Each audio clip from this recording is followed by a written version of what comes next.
Greetings, seekers of knowledge. This is Ethelred here, and I'm here today to talk to you about the enameled canteens that the U.S. government produced during World War II. At the outbreak of World War II, at least for the Americans, metal was in high demand, particularly harder to get metals such as copper, aluminum, nickel, and chromium.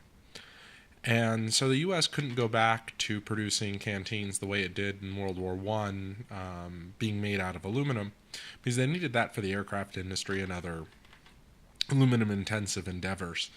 So they decided that they would go with a steel canteen. Well, the problem with a steel canteen is steel rusts.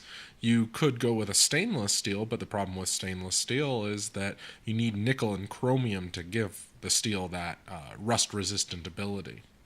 So, okay. Enameled cookware had been a thing for a while, so they decided, what about doing an enameled canteen?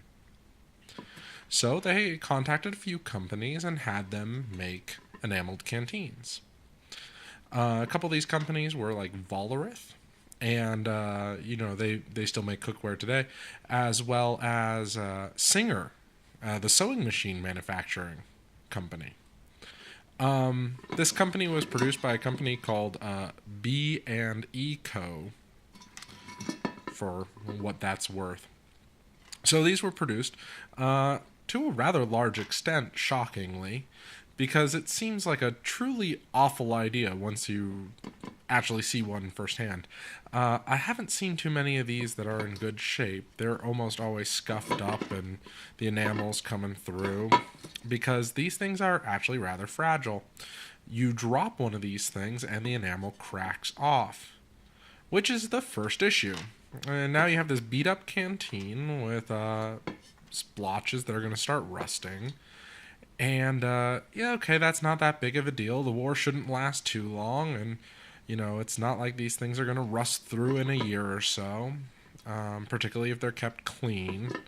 So, what's the big deal then? You just replace them from time to time, and you save the resources in the meantime.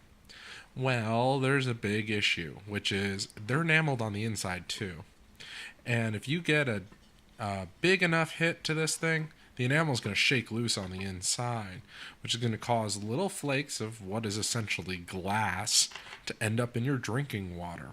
This is not good for the GIs, particularly if you need that water and you're guzzling it down. You're going to ingest some little tiny glass shards, which is not good.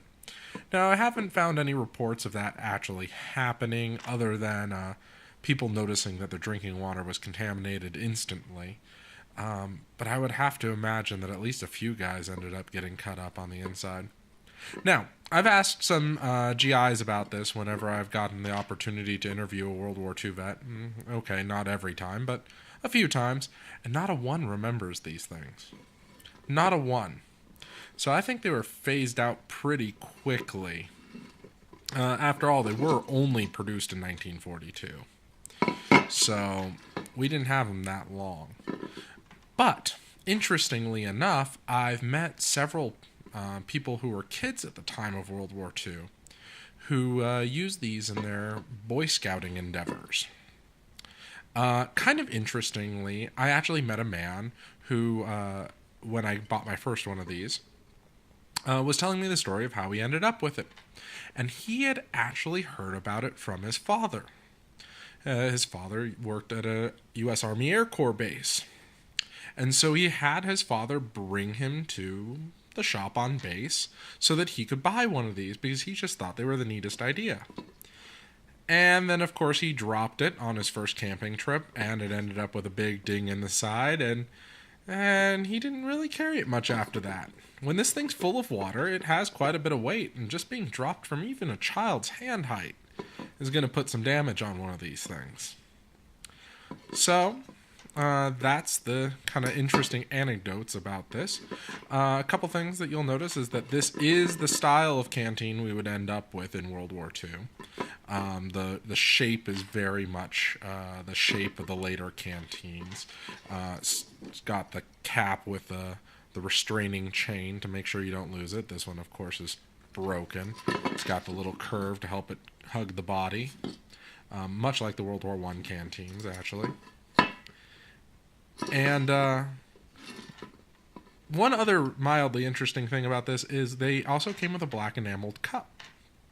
By the way, I don't think there were any other colors made. I've only ever seen black ones, and I've only ever heard people refer to black ones. There might be other colors out there, but probably not.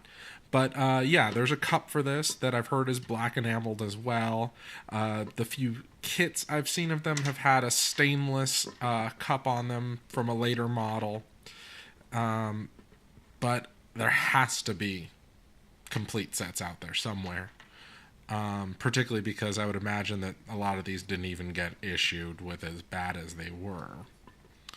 So that's all I really have to say about this, and I just wanted to share this with you, and hopefully there'll be more of these videos in the future weeks to come on different items. I just want to bring different things to your attention, and I'm also kind of thinking of little tips and tricks videos, but we'll see how that goes.